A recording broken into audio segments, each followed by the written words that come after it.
to that point, I mean, one of the things I've said, I heard you say earlier, which is just said differently, is the business you start is probably not the business you end up with. So it's having a level of flexibility in that approach to say, we're going to start something, but it may not be what ultimately it's meant to be.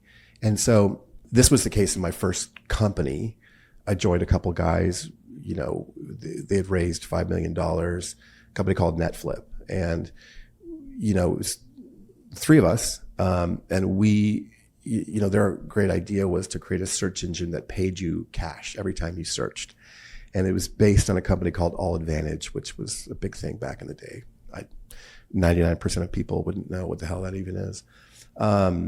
But you know, we had raced like mad to create a search engine that paid people, and it wasn't really working. It was like, hey, if you search this, you'll get a penny or 2 pennies. And, you know, we were like, what people really want is real money.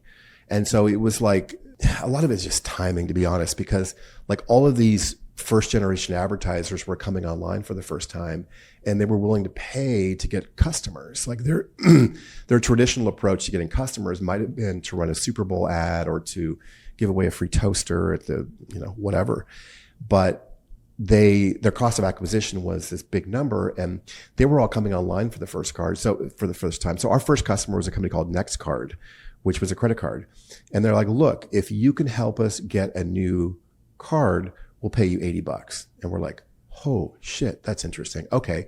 Well, what if we combined that CPA with giving money back to people? So rather than getting 2 cents to click on some stupid link, we decided that people really wanted $20.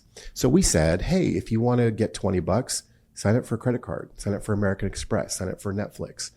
So we pivoted the model based on kind of the feedback that we were getting. And that's really, I think, what a lot of people don't do, is they don't have that level of flexibility to change the model based on either listening to customers or changing market conditions. They're like, this is what we're going to do. We're only going to do this.